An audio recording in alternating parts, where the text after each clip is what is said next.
Bonjour à toutes et à tous. Alors aujourd'hui, je suis ravie de vous retrouver pour un nouveau tuto astuce. Alors aujourd'hui, on va s'intéresser au tamponnage.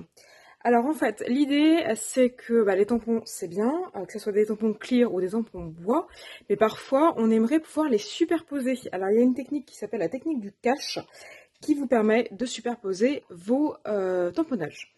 Donc, on va mettre ça en pratique. Je vous explique comment ça marche. Donc pour faire cette technique, il vous faut forcément des tampons, donc ça peut être des clear ou des tampons bois comme vous voulez, ce que vous avez sous la main. Donc là j'ai sorti 2 planches de clear. Il vous faut une feuille forcément pour tamponner, il vous faut de l'encre et il vous faut une feuille de brouillon et des ciseaux et de la colle. Ou alors, plutôt que la feuille de brouillon et la colle, vous pouvez utiliser aussi des post-it. La partie adhésive des post-it, ça marche aussi. Donc, qu'est-ce qu'on va pouvoir tamponner? Par exemple, vous voyez qu'ici, j'ai une jolie fleur, une jolie branche, et j'ai un petit tampon papillon. Donc, je vais poser mon papillon, je vais superposer mon papillon sur ma fleur pour qu'il vienne le butiner, qu'il vienne butiner la fleur. Alors, comment je fais en pratique? C'est tout simple, on est bien d'accord que si mon papillon vient butiner ma fleur, le papillon va venir dessus ma fleur au final. Donc, on commence toujours par ce qui va être dessus. Donc, on va prendre le tampon papillon, je l'avais déjà sorti, vous voyez, c'est celui-ci. On vient le poser sur une plaque de plexi. Bon, si vous n'avez pas de plexi, c'est pas très grave, vous pouvez le faire aussi directement. Je vais venir le tamponner. Donc je viens le tamponner, donc je vais le faire en bleu, pourquoi pas. Voilà. J'essuie un petit peu le surplus. Voilà. Tac. Et je viens l'appliquer sur ma feuille à l'endroit où je veux au final. Donc là, j'ai mon joli papillon. Bon, jusque-là, j'ai rien inventé. Donc je nettoie ma plaque. Pardon. Donc je nettoie ma plaque. Tac, tac. Donc maintenant, je vais prendre mon tampon fleur.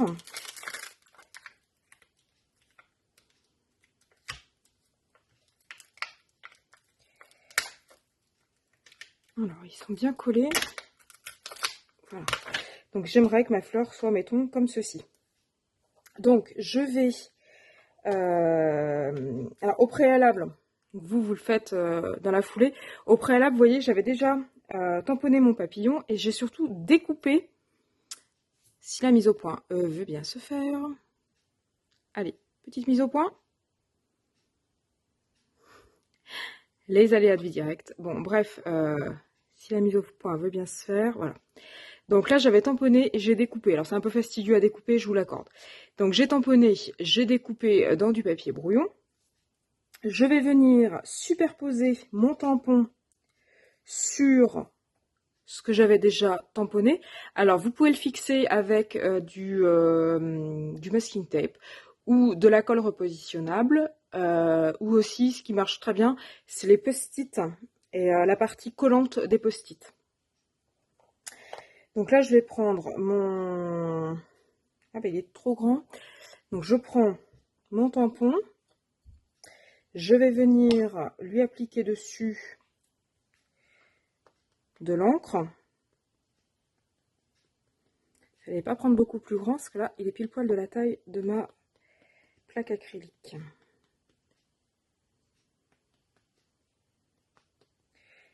Voilà. Et là, je vais venir... Je nettoie sur le bord. Donc là, je vais venir appliquer... Alors, soit c'est collé, soit vous le maintenez à la main. C'est comme vous voulez. Et je vais venir appliquer mon tampon fleur dessus. Comme ceci.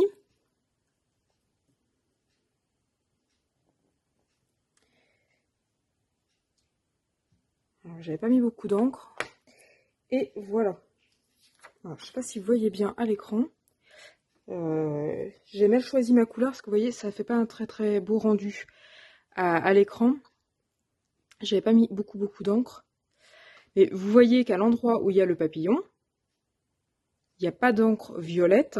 Si la mise au point veut bien se faire, il n'y a pas d'encre violette sur le papillon. Parce que l'encre, du coup, elle a été déposée, je ne sais pas si vous le voyez bien, elle a été déposée, là, le violet, il est déposé sur le papillon que je peux mettre à la poubelle. Donc là, on a vraiment l'impression que le papillon butine la fleur. Donc je vais vous donner un autre exemple, parce que là, les couleurs sont pas super flagrantes. Le mauve, c'était peut-être pas la bonne idée. Alors, je nettoie mes tampons avant que ça sèche. Voilà, alors on va le faire sur un autre exemple. J'ai une petite fleur qui vient de ce set-là. Donc une petite fleur toute simple. Donc je suis venue déjà la tamponner avec ma fameuse encre violette. Je suis venue la tamponner et la découper dans du papier brouillon. Je vais le faire avec du bleu marine pour que vous voyez bien. Donc je viens la poser sur ma plaque en acrylique. Je viens tamponner avec mon encre bleue. Je viens nettoyer le surplus. Voilà. Donc, celle-ci, j'aimerais qu'elle soit dessus. Donc, je vais en mettre, je tamponne. Ça, c'est la fleur qui va être dessus. Je vais remettre un petit peu d'encre. Et je vais en mettre deux qui vont se chevaucher. Alors là, l'idée, c'est de remettre le tamponnage qu'on a déjà réalisé, de le remettre au bon endroit. Donc là, attention, parce que la fleur est un peu... n'est pas exactement symétrique, donc il faut bien remettre dans le bon ordre. Dans le bon sens, pardon. Voilà, et là, je vais venir réappliquer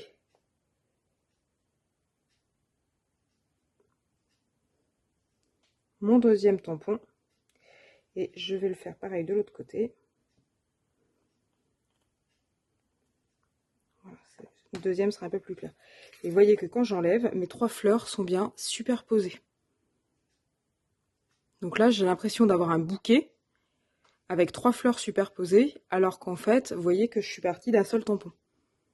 Donc c'est ce qu'on appelle la technique du cache. Ça permet de superposer les motifs pour donner un joli rendu au tampon, au tamponnage, sans pour autant que ça soit tous les uns sur les autres et que ça fasse un peu fouillis.